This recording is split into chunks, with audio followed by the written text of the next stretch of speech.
తండ్రి, మనుషులు సియోనులో మీ నామ ఘనతను, యెరూషలేములో మీ యొక్క స్తుతి స్తోత్రములను ప్రకటించెదరు అని సెలవిచ్చినట్లుగా ఒకప్పుడు సియోనుకు వెలుపట ఉన్నవాడను దేవుని ఆలయానికి తీసుకొచ్చారు.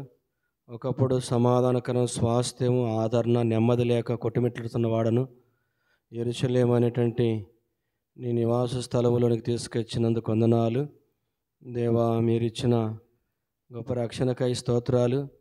మరణము నుండి చెరసాలను విడిపించినావు, 6 బాధల నుండి విడిపించినావు దేవా. నోటి మాటల చేత కలుగు నొప్పి నుండి తప్పిస్తా వచ్చినావు. నీ వందనాలు చెల్లిస్తున్నాను. మరణము నుండి దేవా నా పాదములను, అలాగే కీడు నుండి, మరణము నుండి దేవా నన్ను కాపాడినావు, జీవంలోనికి దాటించినావు, గొప్ప రక్షణ ఇచ్చినావు, వేటకాని ఊరి నుండి రక్షిస్తా వచ్చినావు దేవా. పరలోక రాజ్య వారసునిగా చేసేదాని కొరకు ప్రతి దుష్కార్యను తప్పిస్తా వచ్చినావు. మీ వందనాలు స్తోత్రాలు చెల్లిస్తుంటున్నాను. నీ భద్రత ఇచ్చినావు, మీ కాపుదలు ఇచ్చినావు, నీ కుమారుని యేసుక్రీస్తుని ఇచ్చినావు ప్రభా. నేనేమి చెల్లించలేక నీ ప్రజలతో, నీ మనుషులతో కలిసి ఆరాధించి దాన్ని తెచ్చిందుకై నా హృదయపూర్వకమైన స్తుతి ఆరాధన మీకే సమర్పిస్తున్నాను తండ్రి. ఆమేన్. లేచి నిలబడి పాట సంఖ్య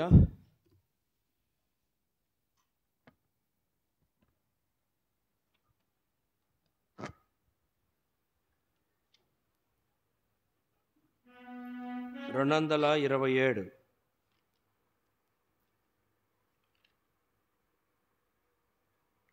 చిన్న పాటల బుక్లో కూడా ఉంది చూడండి. చిన్న పాటల బుక్లో అయితే 16. నే స్తుతించేదను, యేసు నామమును భజించేదను. రండి.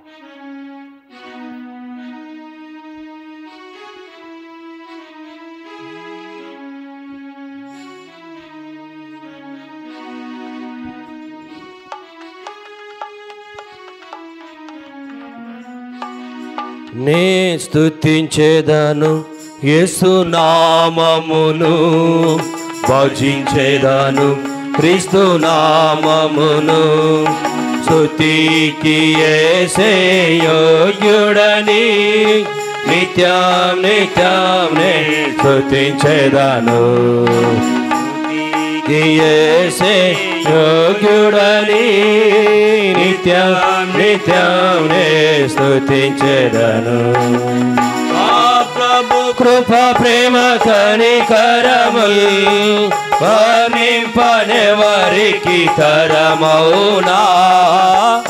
ప్రేమ కనికరముల్ వర్ణింపనెవరికి తరమౌనా. పాపిని నన్ను రక్షించుటకై చూపెను ప్రేమన పారముగా. పాపిని నన్ను రక్షించుటకై చూపెను ప్రేమన పారముగా. నే స్తుతించేదను, యేసు నామమును భజించేదను, క్రీస్తు నామమును. స్తుతికి యేసే యోగ్యుడని నిత్యం నిత్యం నే స్తుతించేదను. పాపములన్నీయు మాపుటకై, శాపములన్నీయు మాపుటకై, పాపములన్నీయు మాపుటకై, శాపములన్నీయు మాపుటకై. ఏ పాప మెరుగని ఆ పావనుడు శాపగ్రహి అయి చావెను. ఏ పాప మెరుగని ఆ పావనుడు శాపగ్రహి అయి చావెను. నే స్తుతించేదను, యేసు నామమును భజించేదను, క్రీస్తు నామమును. స్తుతికి యేసే యోగ్యుడని నిత్యం నిత్యం నే స్తుతించేదను. శోధన కాలములాయందునా వేదన కాలములాయందునా శోధన కాలములాయందునా వేదన కాలములాయందునా నాదుడు యేసు మనతో నుండా అంతమిగా మన చింతలకు నాదుడు యేసు మన తోడనుండ అంతమిగా మన చింతలకు స్తుతించెదను యేసు నామమును భజించెదను క్రీస్తు నామమును స్తుతికి యేసే యోగ్యుడని నిత్యం నిత్యం నే స్తుతించెదను ఎనలేని ప్రేమతో కౌగలించెను ఎంచలేని మేలతో నన్ను నింపెను ఎనలేని ప్రేమతో కౌగలించెను ఎంచలేని మేలతో నన్ను నింపెను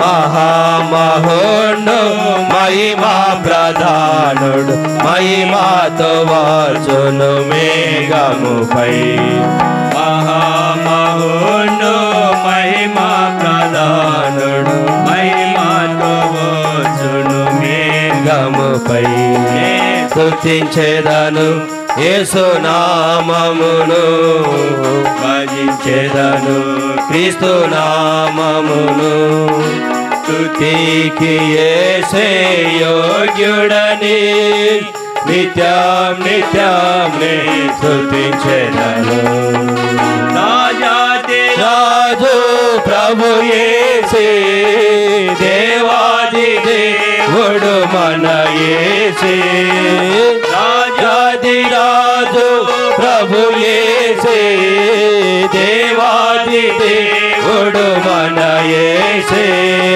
పరమందు దూతలు ఇహమందు నరులు పాడుడి ప్రభునకు హల్లెలూయా పరమందు దూతలు ఇహమందు నరులు పాడుడి ప్రభునకు హల్లెలూయా స్తుతించెదను యేసు నామమును భజించెదను క్రీస్తు నామమును స్తుతికి యేసే యోగ్యుడని నిత్యం నిత్యం నే స్తుతించెదను స్తుతికి యేసే యోగ్యుడని నిత్యం నిత్యం నే స్తుతించెదను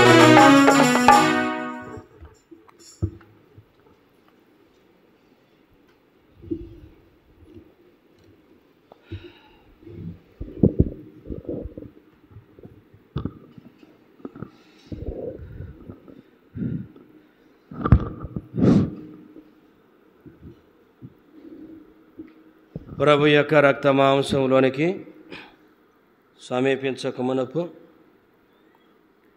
బైబిల్ ఎత్తి బైబిల్ పల్ల పాడదాం.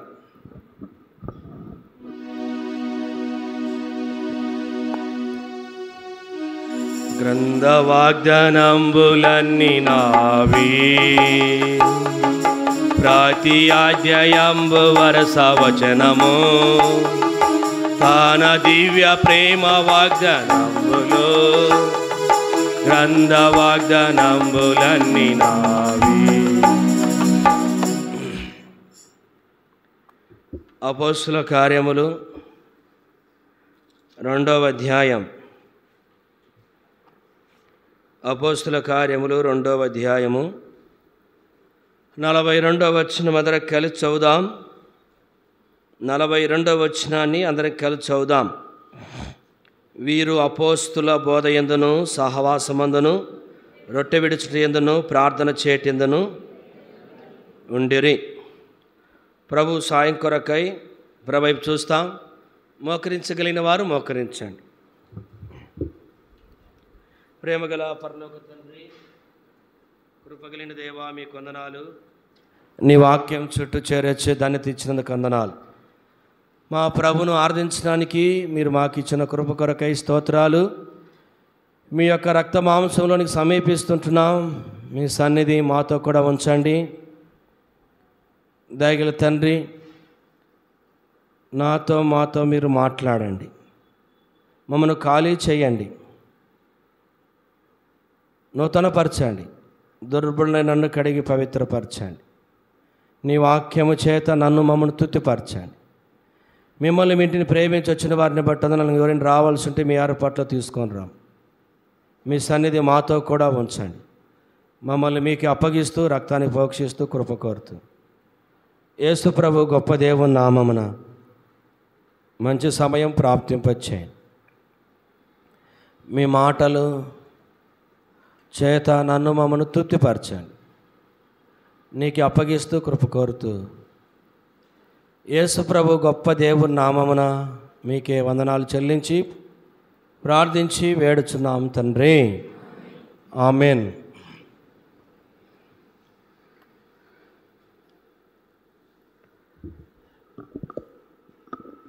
ఉదయకాలము ప్రభును ఆరాధించడానికి దేవుడిచ్చిన సమయాన్ని బట్టి ప్రభువుకు వందనస్తులమైంటున్నాం. తిరిగి బలలోకి సమీపించక మునుపు పరిశుద్ధాత్మ దేవుడు మనతో మాట్లాడునుగాక. ఇంకా దాదాపు చాలామంది మరి తొరివేవల నుంచి కూడా చూడు భాస్కర్ వాళ్ళ చిన్నాయన కొడుకు చనిపోతే పోయినారు భూస్థాపన నిమిత్తమై. కానీ మరి ఒక చిన్న పాప సహోదరి వారి కుటుంబం కొరకు ప్రార్థన చేయండి. బాలు, చనిపోయిన వ్యక్తి పేరు బాలు. మరి ఆ యొక్క కుటుంబ ఆదరణ కొరకు కూడా ప్రార్థన చేయండి. తొరివేమల బ్రదర్స్ సిస్టర్స్ అందరూ కూడా చాలామంది భూస్థాపన కొరకు వెళ్ళారు. ప్రభు స్తోత్రాలు. ఆయన కూడా దేవుని ప్రజలు సకాలంగా అందరూ కూడా రావడానికి ప్రభు ఇచ్చిన తరుణాన్ని బట్టి ప్రభుని స్తుతిస్తున్నాను. ప్రభు యొక్క రక్తమాంసంలో పాలు పొందక మునుపు ఈ అపోస్తుల కార్యం 2వ అధ్యాయము 42వ వచనములో వీరు అపోస్తుల బోధ యందును సహవాసమందును రొట్టె విడుచుట యందును ప్రార్థన చేయటి యందును. ఇక్కడ ఎన్ని విషయాలు ఉన్నాయి చెప్పండి, బిగ్గర చెప్పాలా? కొంచెం ఫ్యాన్లు ఆఫ్ చేసుకుంటే బాగుంటుంది. అన్ని ఫ్యాన్లు ఆఫ్ చేయండి. బర్నాబాస్ అని వెనకాల ఆ ఫ్యాన్లు కూడా ఆఫ్ చేయి. మా సిస్టర్స్ వెనకాల ఆ ఫ్యాన్లు మీ వైపు ఆఫ్ చేసేయండి. ఓకే, ఇప్పుడు ప్రశాంతత ఉంది, నిమ్మలం. ఈ సౌండ్కి ఏం అర్థం కావడం. మరి అందరూ కూడా చక్కగా దేవుని మాటలు మనం వినాలి.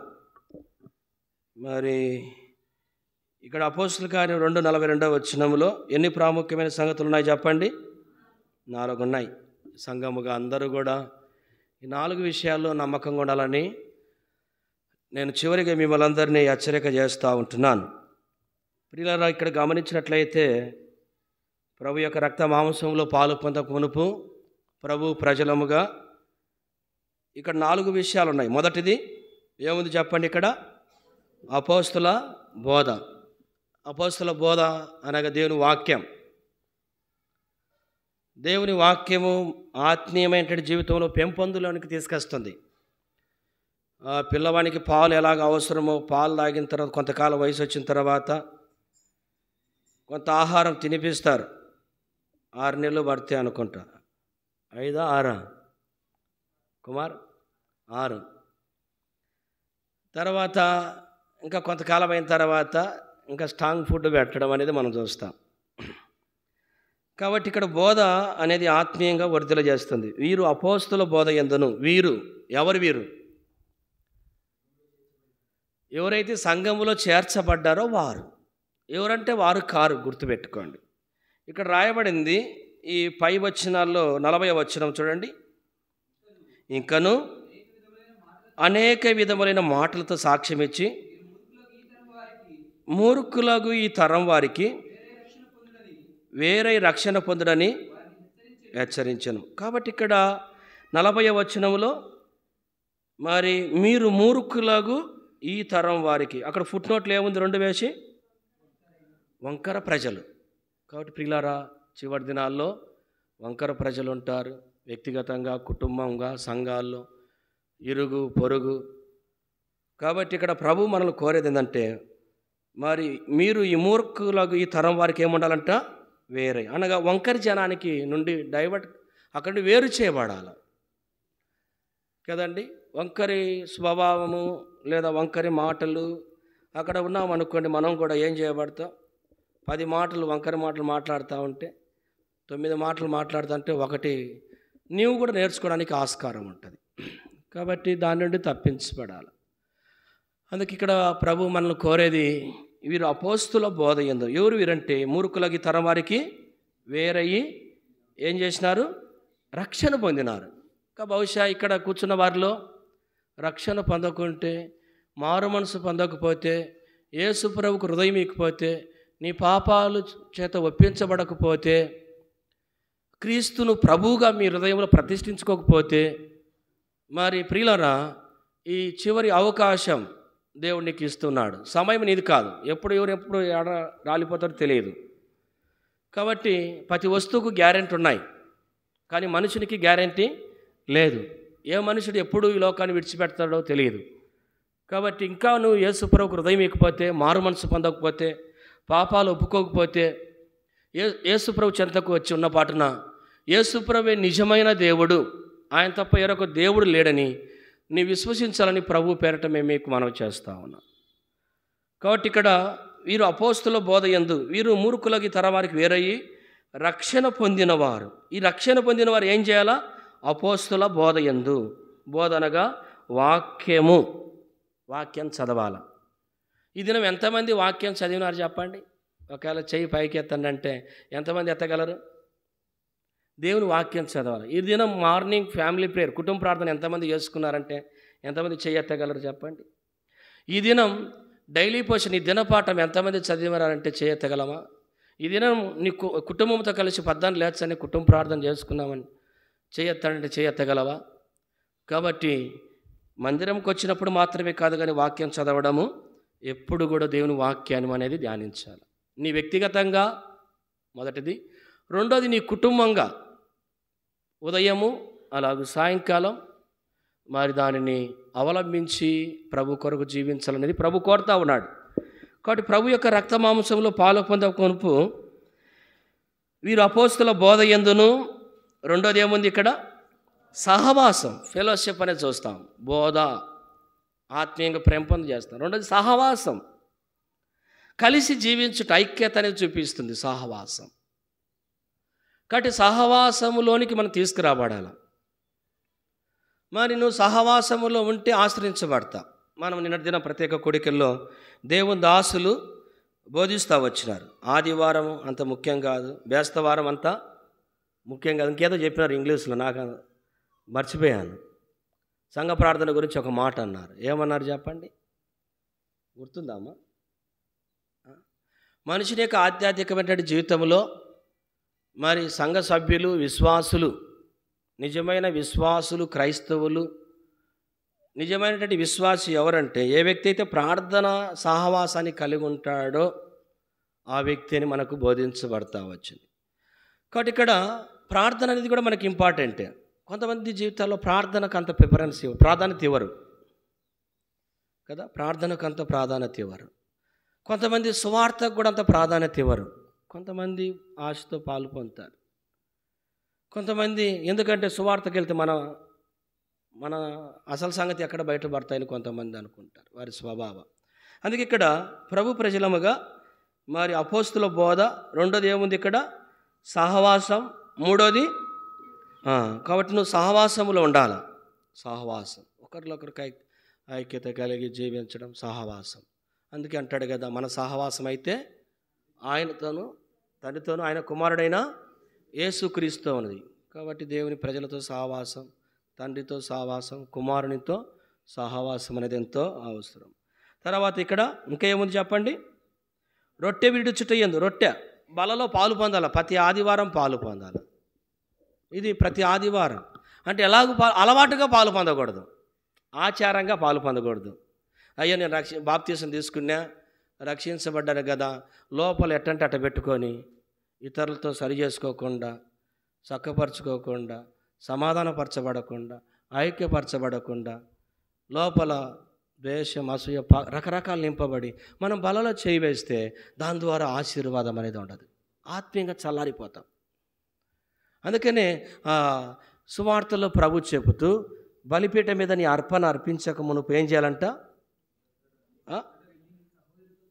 కాబట్టి ఇతరులతో ఒకరితో ఒకరు సమాధానం అనేది అవసరం, ఇంపార్టెంట్. మన అర్పణలు కాదు ప్రాముఖ్యం, మన ఆరాధనలు కాదు ప్రాముఖ్యం, హృదయములో ఉండే మెదిలాడేటువంటి స్థితి, అది పశ్చాత్తాపడేదే ప్రాముఖ్యం, గుర్తుపెట్టుకోవాలి. కాబట్టి బలలో మనం పాలు పొందాలంటే ఇతరుల మీద, మరి తోటి సహోదరుని మీద లేదా తోటి సహోదరుని మీద, అది కుటుంబీకులు కావచ్చు, రక్త సంబంధికులు కావచ్చు, సేవకులే కావచ్చు, విశ్వాసులే ఎవరైనా సరే, హృదయంలో ఒకటి పెట్టుకొని పైకి ప్రైలాడానంటే దేవుడు అంత అంగీకరించాడు. కాబట్టి అలాంటిది ఏదైనా ఉంటే కూడా ప్రభు బల్ల ఎదుట సరి చేసుకొని విడిచిపెట్టి తోటి సహోదరుడితో సహోదరితో సమాధానపడి బలలో చేయి వేస్తే అది ఆశీర్వాదం. ఫోర్త్లీ ఏముంది ఇక్కడ? ప్రార్థన చేటి యందు ఎడతెగక ఉండిరి. కాబట్టి మనందరి జీవితంలో ప్రార్థన చేటి యందు ఎడతెగక ప్రార్థన చేయాలి. కొంచెం ప్రార్థన చేయడం కాదు కదా, ఎడతెగక ప్రార్థన చేయాలి. కొంతమంది నన్ను అంటూ ఉన్నారు, అన్న చూడకుండా ఇంతమంది ప్రార్థన చేస్తుండవు కదన్న. కొంతమంది పరీక్షించి చూశారు చాలాసార్లు, ఇక్కడ కానీ అక్కడ ఎప్పుడన్నా ఏమైనా చూసి అంటే ప్రజలు ఎవరో ఒకరో అర్ర మర్చిపోతాం ఒకవేళ కొన్ని సందర్భాల్లో. ప్రియులారా, అది నిత్యము ప్రార్థన చేస్తూ ఉంటే ఆటోమేటిక్గా మనం ఇతరుల కొరకు అది అలవాటుగా వస్తుంది. కాబట్టి మన జీవితంలో ఒకరోజు చేయడం కాదు, సంఘ కొరకు కావచ్చు, విశ్వాసుల కొరకు కావచ్చు, సేవకుల కొరకు కావచ్చు, ప్రజలందరి కొరకు కావచ్చు, మనందరి జీవితంలో ఏముండాలని ప్రభు కోరుతున్నాడు? ప్రార్థన, సంఘ ప్రార్థన, చైన్ ప్రార్థన, ఉపవాస ప్రార్థన, వ్యక్తిగత ప్రార్థన. కనీసం 1 గంటైన రోజుకు ప్రభు సన్నిధిలో ప్రార్థన కలిగి ఉండు. నీ కుటుంబం, నీ వ్యక్తిగత జీవితంలో ఆత్మీయంగా అభివృద్ధి చెందుతావు. కాబట్టి ఇలాంటి అనుభవం అనేది మనకు ఎంతో అవసరం కదా, ప్రార్థన. అందుకనే నేను ఒక విషయం మీకు గుర్తు చేయని కోరుతున్నాను. నేను డైలీ పోషన్లో మొన్న చదువుతున్నప్పుడు ఒక మాట ప్రభు నాకు గుర్తు చేస్తూ వచ్చినాడు. నేను మొన్నటి దినం అనుకుంటా డైలీ పోషన్ ఆ దినపాఠం చదువుతుంటే 72వ కీర్తన 15వ వచనం మధ్య భాగంలో చూడండి ఏముందో. 15వ వచనం చూడండి. అతని క్షేమమునకై, చాలమ్మా, ఏముంది ఇక్కడ? అందరూ పలకండి నాతో పాటి, కొంతమంది చదువులేని వారు ఉంటారు, పలకండి. అతని క్షేమమునకై జనులు నిత్యము ప్రార్థన చేయుదురు. అది అతని క్షేమముకై, సంఘ క్షేమం కొరకై దేవుని దాసులు ప్రార్థన చేయాలా, సేవకుల యొక్క క్షేమము కొరకై దేవుని ప్రజలు ఏం చేయాలా? ప్రార్థన చేయాలి. అతని క్షేమముకై ఏం చేయాలంట? జనులు నిత్యం ఏం చేయాలా? పుల్లలు పెట్టకూడదు, నిత్యము తప్పులు ఎతకద్దు, నిత్యము వారి మీద బురద చల్లుకోకూడదు. ఏం చేయాలి చెప్పండి? ప్రభు ఏం చెప్తున్నాడు నీకు నాకు? ఆ మాట చూడండి. అతని క్షేమముకై జనులు నిత్యము, ఇది మనం కోరుకోవాలా. బలలకి వెళ్ళకముందు ఒక తీర్మానం చేస్తాం. వీరు అపోస్తుల బోధలో దేవుని వాక్యం నువ్వు చదువు, బాగా ఖాళీగా ఉన్నప్పుడు చదువు. అలాగే దైవజనుడు భక్సింగా రాసిన బుక్స్ చదవండి, చాలా ఆత్మీయంగా ఉంటాయి. అలాగే దేవుని వాక్యం చదవండి, కుటుంబ ప్రార్థన, వ్యక్తిగత ప్రార్థన, సంఘములో దేవుని వాక్యం చదవండి. రెండోది ఏం చూస్తా వచ్చినాం? సహవాసం. ఈ యొక్క చిన్న మాట కొన్ని నిమిషాలు మనము చూస్తాం. ఇక్కడ ఏముంది చెప్పండి? రెండోది ఏముంది ఇక్కడ? సహవాసం, ఫెలోషిప్ అనేది ఇంపార్టెంట్. ఒకరికొకరు సహవాసం కలిగి జీవించుట. కాబట్టి మన సహవాసం అయితే తండ్రితోనూ ఆయన కుమారుడైనా, కొంతమంది దేవునితో సహవాసం ఉండదు. ప్రభు దగ్గర కూర్చొని మోకాళ్ళుని ప్రార్థన చేసేది, వాక్యం దగ్గర సంఘములో అలాగుండదు. బయట అక్కడక్కడ కూర్చొని సహవాసం చేయమంటే చాలా సహవాసం చేస్తారు. దాని ద్వారా ప్రియులారా గుర్తుపెట్టుకోండి, మనకు ఆత్మీయమైన జీవితానికి అంత శ్రేయస్కరమైనది కాదు, గుర్తుపెట్టుకోవాలి. కాబట్టి ప్రభు సన్నిధిలో సహవాసం, అందుకే అంటాడు కదా, ఈ సహవాసం ద్వారా కలిగే ఆశీర్వాదాలు ఎన్నో ఉన్నాయి. రండి 133వ కీర్తన 133 కీర్తన 133 కీర్తనలు 133 మొదటి వచనం. సహోదరులు ఐక్యత కలిగి నివసించుట ఎంత మేలు, మనోహరము.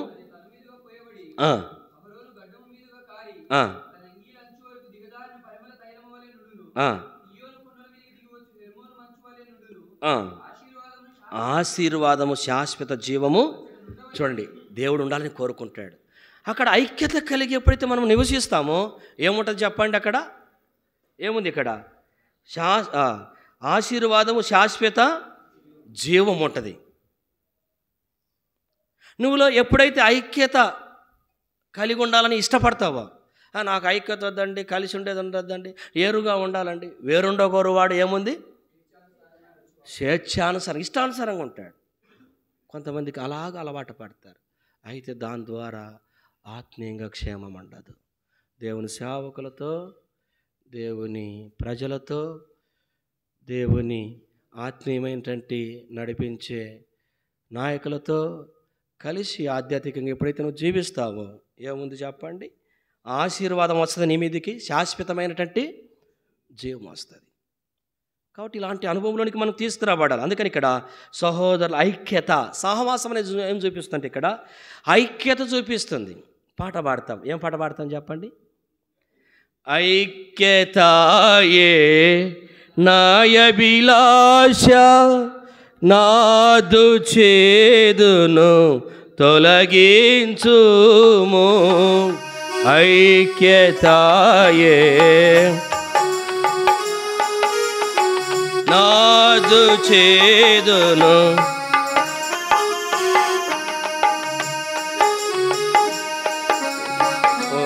ఓడించుము. త్రుని శక్తిని ఓడించుము. ఓ ప్రభువావు జీవము నీము, ఓ ప్రభువావు జీవము నీము. విరిగిన మనసుతో నీవే వేదను, విరిగిన మనసుతో నీవే వేదను. ఓ ప్రభువావు జీవము నీము, ఓ ప్రభువా. కాబట్టి మన పితరులు వారు ఆశించారు ఐక్యత. ఐక్యతయే నా యొక్క అభిలాష. ఉందా? ఐక్యతగా ఉందాం, సావాసం కలిగి ఉందాం. కొంతమందికి అలా ఉండడానికి ఇష్టపడరు. ప్రియులారా, నీ కుటుంబంతో ఐక్యత ఉందా? సంఘముతో ఐక్యత ఉందా? సేవకులతో ఐక్యత ఉందా? దేవుని ప్రజలతో ఐక్యత ఉందా? వ్యక్తిగతముగా, కుటుంబముగా. దేవుడు వాక్యం మనకు ఎందుకు ఇచ్చాడంటే కుటుంబ ప్రార్థన, వ్యక్తిగత ప్రార్థన, సంఘం ప్రార్థన, బైబిల్ స్టడీ, వాక్యములో సరి చేసుకొని ప్రభు ఎదుటికి రావడానికి వాక్యం ఏంది. ఈ వాక్యం మనకు అందుకొరకే ఇవ్వబడింది.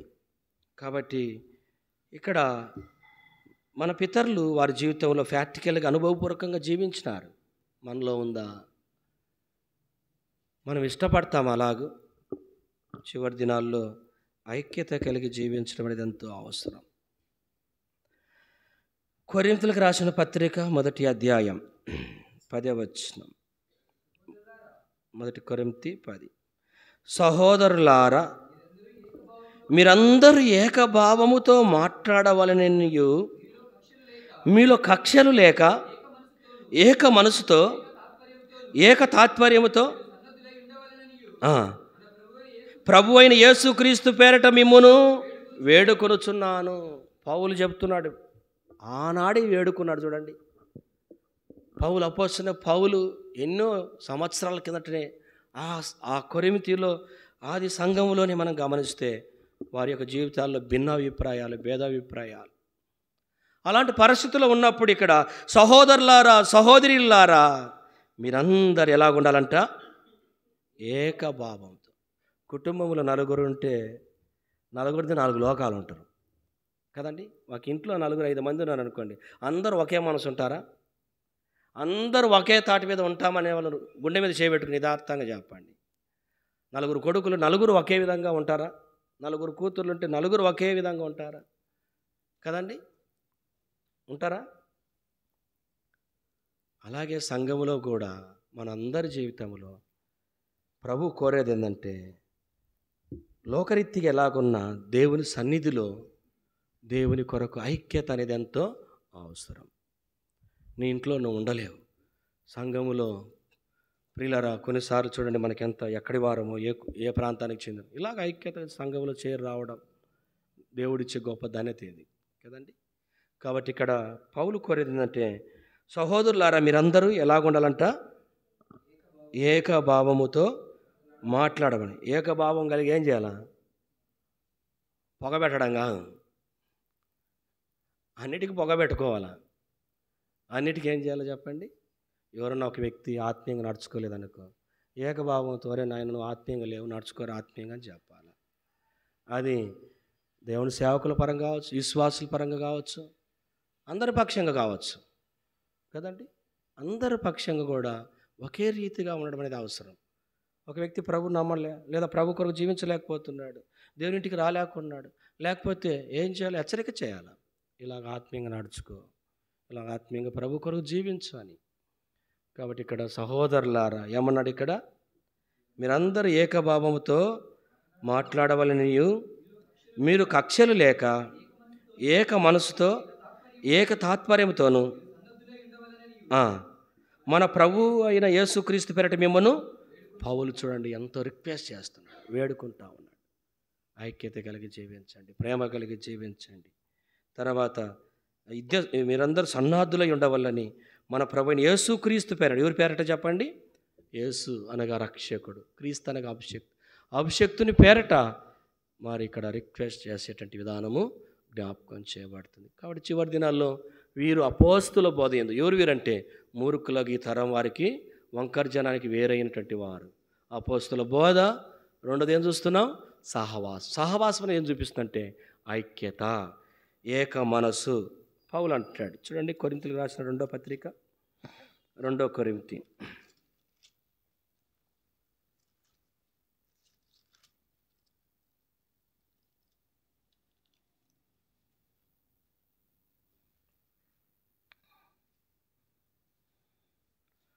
13వ అధ్యాయం 11వ వచనం.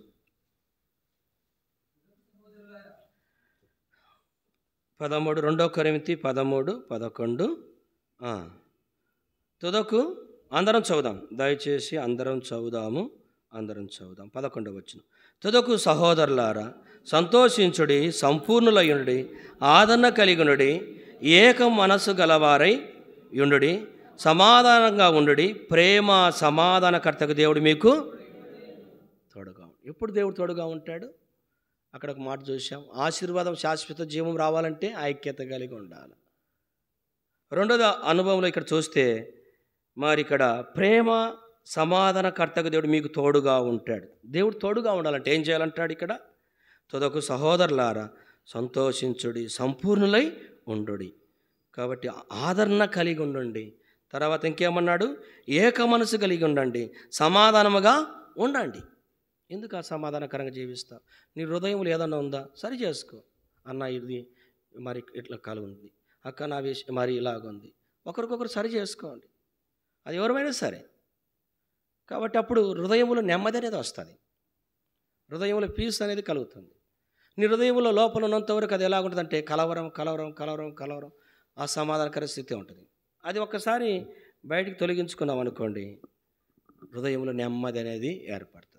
అందుకే ఇక్కడ ఏముంది చూడండి, తుదకు సహోదరులారా సంతోషించుడి, సంపూర్ణులయుండుడి, ఆదరణ కలిగి ఉండుడి, ఏక మనసు గలవారై ఉండుడి, సమాధానముగా ఉండుడి, ప్రేమ సమాధానకర్తకు దేవుడు మీకు తోడుగా ఉంటాడు. దేవుడు తోడుగా ఉండాలన్నదే మా యొక్క ప్రార్థన. కాబట్టి ఇక్కడ గమనించినట్లయితే ప్రేమ సమాధానకర్తకు దేవుడు తోడైనటువంటి వాడు. అందుకని ఇంకొక మాట గమనిస్తే ఎఫెసీయులకు రాసిన పత్రిక 4వ అధ్యాయం 1 నుంచి. ఎఫెసీయులకు రాసిన పత్రిక 4:1 నుంచి. కాబట్టి సమాధానం అనే బంధము చేత ఆత్మ కలిగించు ఐక్యమును ఏం చేయాలి? కాపాడుకుంటే ఎందు శ్రద్ధ కలిగిన వారై ఆ, ఇక్కడ మీరు సమాధానం అనే బంధము చేత ఆత్మ కలిగించే ఐక్యతను కాపాడుకొనుటకు ఏముండాలంట? శ్రద్ధ ఉండాలి. ఆత్మ కలిగించే ఐక్యత, నీలో ఐక్యత దేవుడు కలిగిస్తాడు. ఆత్మదేవుడు నీలో శ్రద్ధ ఉంటే, శ్రద్ధ లేకపోతే ఏముండదు. అరే నేను కూడా ఐక్యత కలిగి ఉండాలి, నేను కూడా సహవాసంలో ఉండాలి, నేను దేవుని ప్రజలతో కలిసి ఉండాలి, దేవుని దాసులతో కలిసి ఉండాలి. అది నీలో ఉండాలి, నీలో కలగాలి. అది ఎప్పుడైతే కలుగుతుందో ఏం చేయబడుతుంది? ఇక్కడ చూడండి, మీరు సమాధానం అనే బంధము చేత ఆత్మ కలిగించు ఐక్యమును కాపాడుకునేట యందు శ్రద్ధ గలవారై ప్రేమతో ఒకరినొకడు ఏం చేయాలంట? సహించాల. ఎప్పుడైతే నువ్వు సహించుకుంటావో, ఎప్పుడైతే ఓర్చుకుంటావో, అందుకే అన్నాడు కదా, సహించిన వారమైతే వెళ్తాం. నువ్వు సహించుకోకపోతే, ఓర్చుకోకపోతే, పాటుపడకపోతే, ప్రయాసపడకపోతే ప్రియులారా, మనం ప్రభుతో, ప్రభు రాజ్యములో ఆయనతో ఉండలేం. కాబట్టి ఇక్కడ మూడోదిగా మనం చూస్తున్నాం, సమాధానం అనే బంధం, ఆత్మ కలిగించే ఐక్యత కాపాడుకునేటందుకు ఎలా ఉండాలంట? నీలో శ్రద్ధ ఉండాలి. ఒక పని చేస్తా, ఆ పని విషయం ఎట్లా శ్రద్ధ ఉంటుందో, ఒక చదవాలనిపిస్తా, చదువు విషయం ఎలాగ శ్రద్ధ ఉంటుందో, అలాగే దేవుని గురించి, దేవుని ఇంటిని గురించి, దేవుని కార్యాల గురించి శ్రద్ధ అనేది ఎంత అవసరం. రెస్పాన్స్, ఒక బాధ్యత. శ్రద్ధ కలిగి ప్రభు కొరకు జీవించడం అనేది ఎంతో అవసరం. రండి, ఫిలిప్పీయులకు రాసిన పత్రిక 1:27. ఫిలిప్పీయులకు రాసిన పత్రిక 1వ అధ్యాయము 27వ వచనం, 28. అందరం చదువుదాం దయచేసి. అందరం కలిసి, బైబిల్ ఉన్నవారు, చదవగలిగినటువంటి వారు మీ భాగాన్ని కలిసి చదవండి.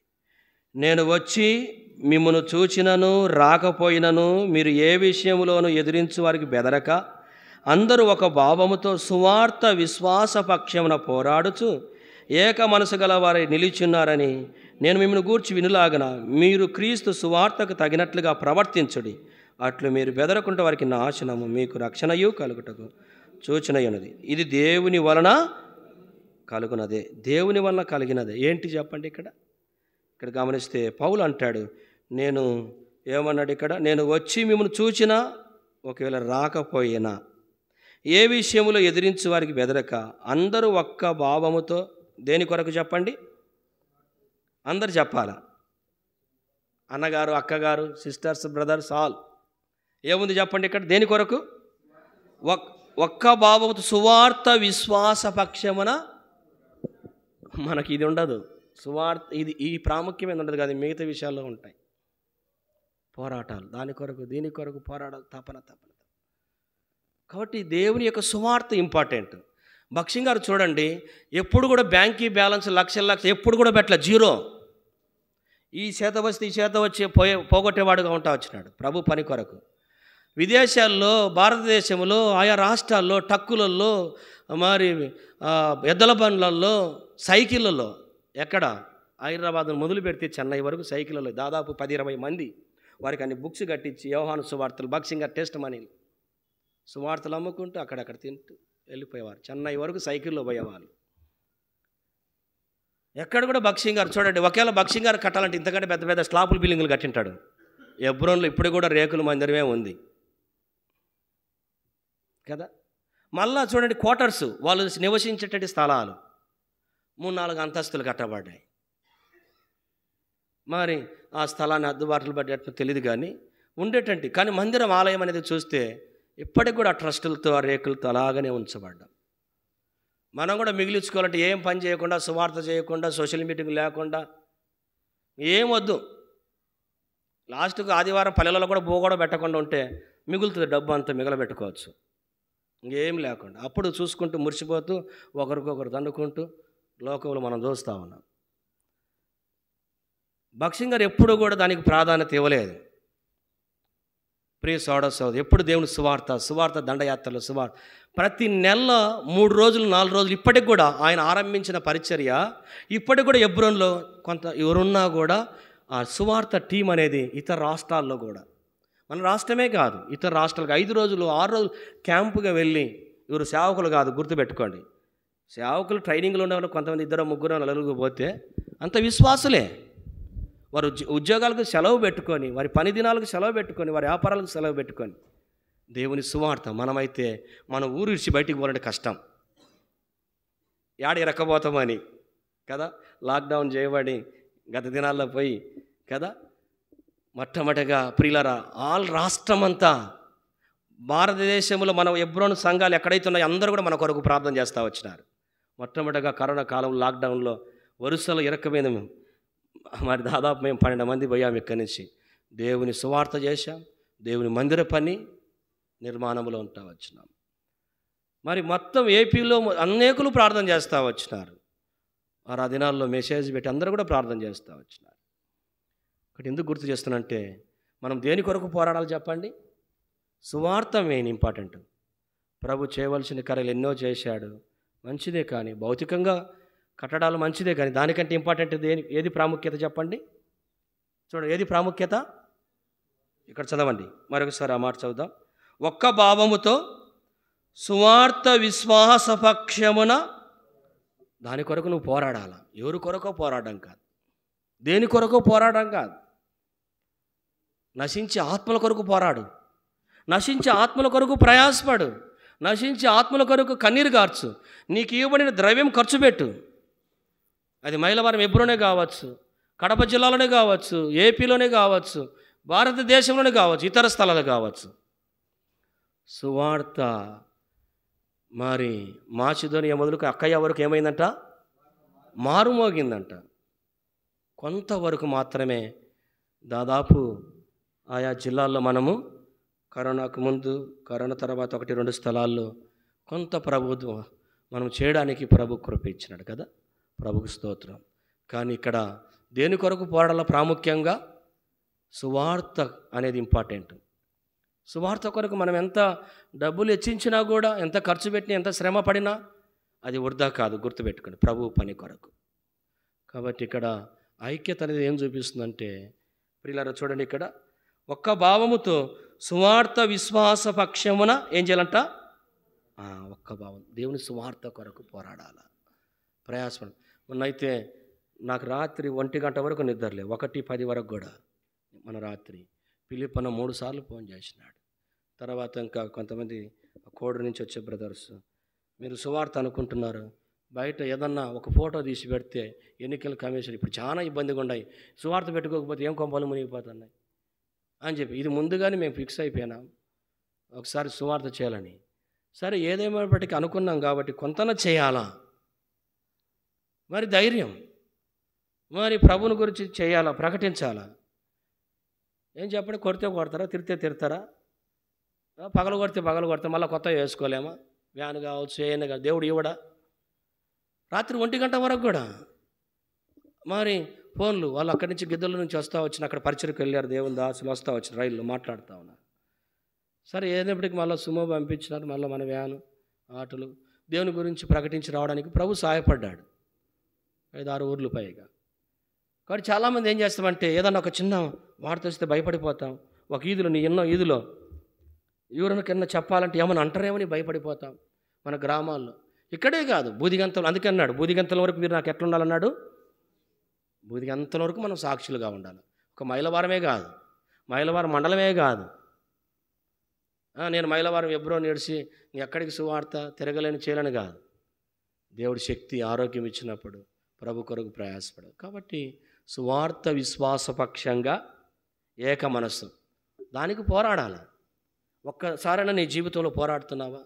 రక్షించబడ్డావు, ఎన్నో ఏళ్ళైంది, బల్లా తీసుకుంటున్నావు. ఒక్కసారైనా నువ్వు దేవుని సువార్తకు వచ్చినావా? ఎట్లా బల్లలో చేయి వేస్తావు? ఏ మనస్థితి చేయి వేస్తావు? అది సంఘంతోనే కావచ్చు, లేదా నీ వ్యక్తిగతంగానే కావచ్చు. కాబట్టి తీర్మానం చేసుకుందాం. కొలసీలకు రాసిన పత్రిక 2వ అధ్యాయం, కొలసీ 2:1-2 వచనాలు. మీ కొరకును నా ముఖము చూడని వారందరి కొరకును ఎంతగా పోరాడుచున్నానో, ప్రేమయందు అతకబడి సంపూర్ణ గ్రహింపు యొక్క సకల ఐశ్వర్యం కలిగిన వారై దేవుని మర్మమైన క్రీస్తును స్పష్టముగా తెలుసుకున్న వారై తమ హృదయములు ఆదరణ పొందవలనని పోరాడుచున్నాను. బుద్ధి జ్ఞానములు సర్వసంపదలు ఆయన ఎందే గుర్తుములైనవి. ఎవడైనను చక్కని మాటల చేత మిమ్మల్ని మోసపరుచుకున్నట్లు ఈ సంగతి చెప్పుచున్నాను.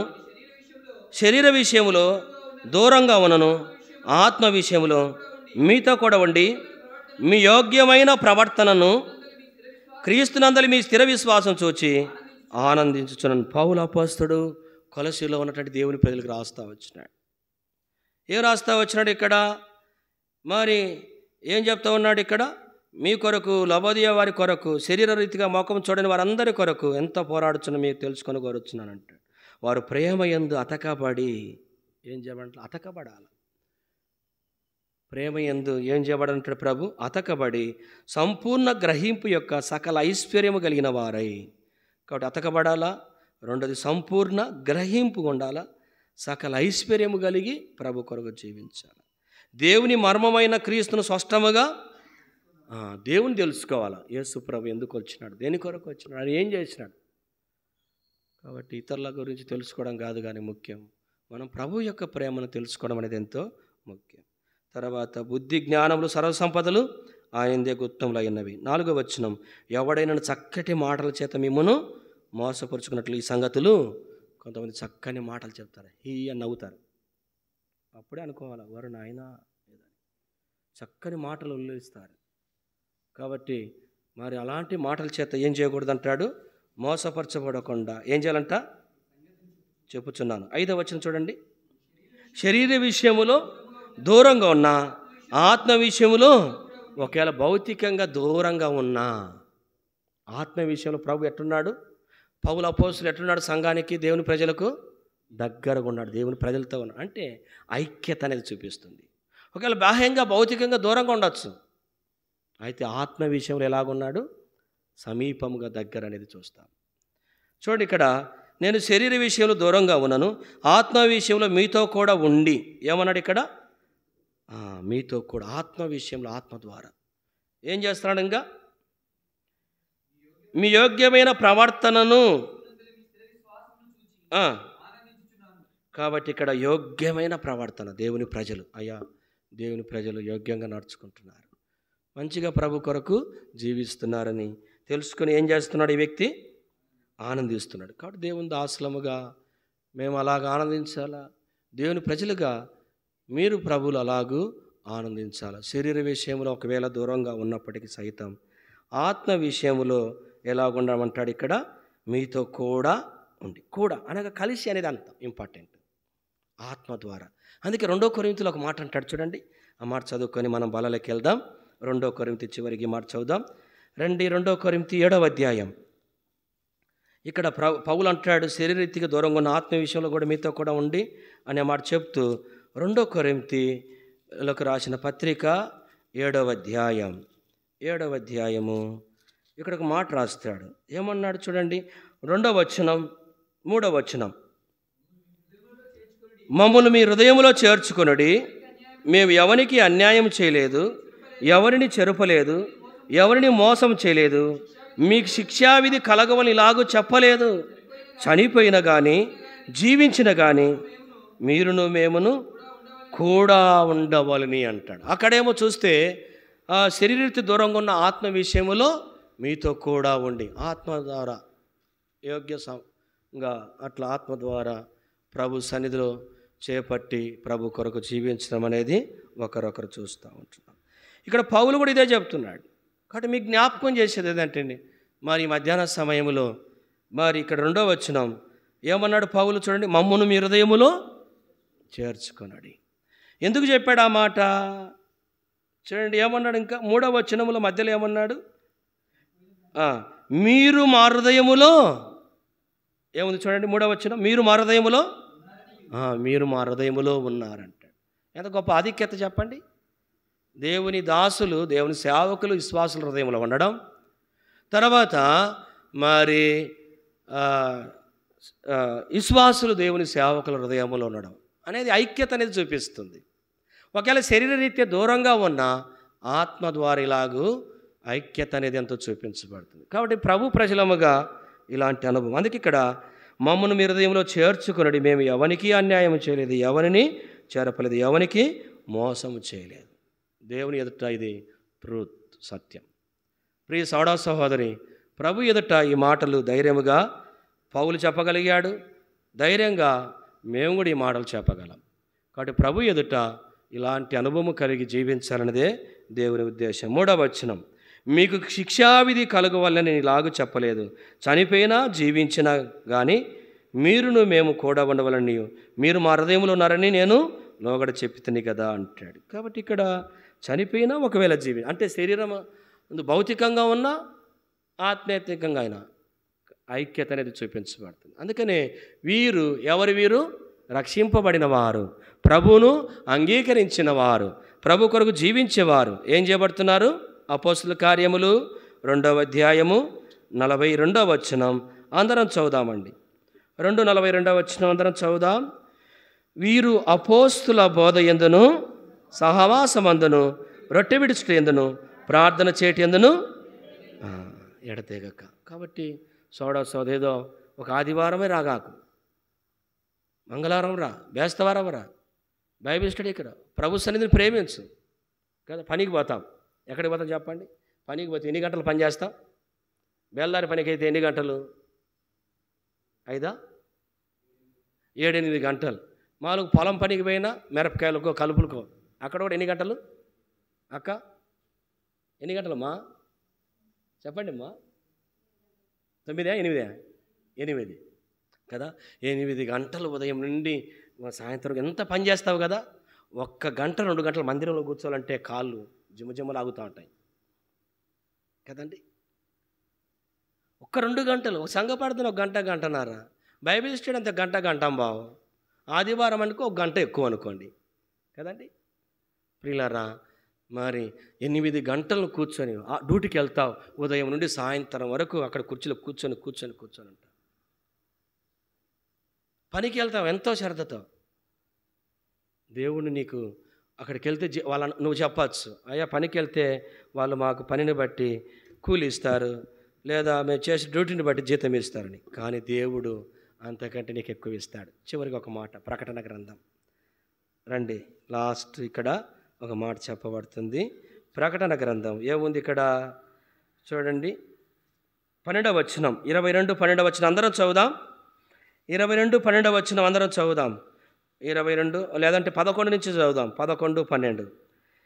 అన్యాయము చేయవాడు ఇంకనూ అన్యాయం చేయనిమ్ము, అపవిత్రుడైన వాడు ఇంకనూ అపవిత్రుడుగానే ఉండను, నీతిమంతుడు ఇంకనూ నీతిమంతుడిగానే ఉండనిమ్ము, పరిశుద్ధుడు ఇంకనూ పరిశుద్ధుడిగానే ఉండనిమ్ము. ఇదిగో త్వరగా వచ్చుచున్నాను, వాని క్రియల చొప్పున ప్రతి వానికి ఇచ్చుటకు నేను సిద్ధపరిచిన ప్రభు దగ్గర ఉంది. నువ్వు ఏ స్థితిలో ఉండాలనుకుంటే ఆ స్థితిలో ఉండు, నేను ఏ స్థితిలో ఉండాలనుకుంటే. అయితే ఒక దినం జీతం ఇచ్చేవాడు ఎవరు చెప్పండి? జీతం ఇచ్చేది ఎవరు? దేవుడు ఇస్తాడు. ప్రభు యొక్క మాట కదా. రాత్రి అన్న వాక్యం చెబుతూ ఏం చెప్పినాడు? ఒక ఉపమానం, ఏదో ఒక ఎగ్జాంపుల్ చెప్పాడు. చేప కడుపులో మనుషుడు, చేప మింగినదంటే నేను బక్సింగారి గారికి వచ్చి మరి నమ్ముతావా చేప మనిషిని ఏమన్నా తినడం అనేది నువ్వు చూస్తావంటే, అప్పుడు బక్సింగారు అన్నాడంట, ఏమన్నాడంట? మనుషుడు ఏనుగుని తిన్నాడని బైబిల్లో రాసింటే కూడా నేను నమ్ముతానన్నాడంట. బక్సింగారు అలాగూ అంటే బైబిల్లో ఏదుందో దాన్ని నేను నమ్ముతానన్నాడు. బైబిల్లో లేనిది కాదు, బైబిల్లో ఏదుందో దాన్ని మనం అనుసరించాలి. అందుకని ఇక్కడ నీ ప్రయాసకు తగిన జీతం. నువ్వు కొంచెం ప్రయాసపడితే కొంచెమేముంటుంది. ఆదివారం వచ్చినవాడికి ఆదివారం జీతమే ఏదో కొంచెం అట్లా, బేస్తవారం వస్తే బేస్తవారం, మంగళవారం వస్తే మంగళవారం, సువార్తలో దానికి తగిన జీతం అట్లా. కాబట్టి నీ ప్రయాసకు తగిన ఫలం అనేది ప్రవేశిస్తాడు. ఇదిగో త్వరగా వచ్చుచున్నా, వాని క్రియల చొప్పున ప్రతి వానికి ఇచ్చుటకు నేను సిద్ధపరిచిన జీతము ప్రభు దగ్గర ఉంది, ప్రభు ఇస్తాడు. నువ్వు ఎంతగా ప్రభు కొరకు కష్టపడతావో. కొంతమంది మీ టౌన్లలో చూడండి, మనం పల్లెటూరులో ఉన్నాం కాబట్టి మనకు చాలా అర్థం కావు కొన్ని విషయాలు. టౌన్లో మీరు సిటీలలో చూడాలా, వారు డ్యూటీలు ముగించుకుంటారు, ఆబరగా మళ్ళీ సాయంత్రం ఆ మీటింగ్లు పెడితే మీటింగ్లకు వస్తారు. మధ్యలో ఏదైనా సెలవు దొరికితే వాళ్ళు ఎంత ఎంజాయ్ చేస్తారంటే దేవుని ఇంట్లోకి వచ్చి సోషల్ మీటింగ్స్. ప్రియులారా, ప్రభు ఇంట్లో ఉపవాస ప్రార్థనలు పెట్టుకుంటారు, లేకుంటే సోషల్ మీటింగు. ప్రభు ఇంట్లో అలాగ గడపడం అనేది ఎంత ఆశీర్వాదం గుర్తుపెట్టుకోండి. కాబట్టి ప్రభువును ప్రేమించండి. అందుకని వీరు అపోస్తుల బోధ ఎందును, సహవాసం ఎందును, రొట్టె విడుచుట ఎందును, ప్రార్థన చేయటం ఎందును ఎలాగున్నారు? ఎడతెగక ఉండండి. కీర్తనలో ఒక మాట చూసినాం, మా కొరకు కూడా ఏమన్నాడు అక్కడ? ప్రార్థన. మనము కూడా ఏం చేయాలంట చూడండి, అక్కడ ఆ మాట చదువుదాం. ఆ మాట మధ్యలో ఆ మాట చదవండి తీసిన వాళ్ళు. అతని క్షేమముకై జనులు నిత్యము ఏం చేస్తారంట? మనం ప్రార్థన చేయాలి. అపోస్తలుని పౌలు గురించి ఒక మాట అంటాడు 9వ అధ్యాయం అపోస్తలుల కార్యం. ఏమన్నాడు? ఇదిగో అతడు ఏం చేస్తున్నాడమ్మా? ఇదిగో అతడు ప్రార్థన చేస్తున్నాడు. ప్రార్థన మన జీవితాల్లో ప్రార్థన చేయడం అవసరం, వ్యక్తిగతంగా, కుటుంబముగా, సంఘముగా. కాబట్టి ఇలాంటి ఐక్యత కలిగి ప్రభు కొరకు జీవించి దాని కొరకు ప్రభు మనకు సాయించినగాక. మోకరించండి, ప్రార్థన చేసుకుంటాం. కనీసం ప్రభు ఎదుట అప్పగించుకుంటాం. ప్రేమగల యేసు ప్రభువా, నీ వాక్యాన్ని బట్టి స్తోత్రములు. మేము కూడా మా అందరి జీవితంలో అపోస్తుల కార్యం 2:42 ప్రకారం అపోస్తుల బోధ, సహవాసం, రొట్టె విడుచుట, ప్రార్థన, ఈ ఐక్యత మనకు దయచేయండి. మా యొక్క వ్యక్తిగత జీవితంలో, కుటుంబ జీవితంలో, సంఘముగా ఇలాంటి ప్రాక్టికల్ లైఫ్ మాకు అనుగ్రహించండి. ఐక్యత కలిగి జీవిస్తే 133వ కీర్తనలో శాశ్వతమైన జీవం, ఆశీర్వాదం ఉందని సెలవిచ్చినాం. కాబట్టి కొరింథీలో చూస్తూ వచ్చినాం, మీలో సహోదరులారా మీలో ఏ కక్షలు లేక ఏకభావము, ఏక తాత్పర్యం కలిగి ఉండడం, అందరూ కూడా సువార్త విశ్వాస పక్షమున పోరాడుచు అని సెలవిచ్చినాం. మనం పోరాడేది శరీరులతో కాదు కానీ లోకనాథులు, దురాత్మ సమూహంతో రాయబడింది. ప్రభు కొరకు పోరాడే వరంగా, సువార్త కొరకు ప్రయాసపడే వరంగా, ఆత్మల కొరకు ప్రయాసపడే వరంగా చాలామంది జీవితాల్లో ఏదో ప్రభు నమ్ముకున్నారే కానీ, బాప్తిసాలు తీసుకునే కానీ నామకార్థంగా, యాంత్రికంగా జీవిస్తున్నారు. సరైనటువంటి ఆత్మీయత లేదు, సరైనటువంటి రక్షణ అనుభవం లేదు. ప్రభును సేవించడం, ప్రభుని వెంబడించడం, ప్రభు కొరకు ఆత్మీయులుగా జీవించడం నీ బిడ్డలందరినీ నన్ను మమ్మల్ని సిద్ధపరచు దేవా. ఆయన ఇచ్చు జీతం ఆయన దగ్గర ఉంది, తీసుకొని వస్తానని సెలవిచ్చిన ప్రతి వాని క్రియలను బట్టి దేవా మేము పొందడానికి సహాయం చేయి. నన్ను మమ్మల్ని ఖాళీ చేయండి.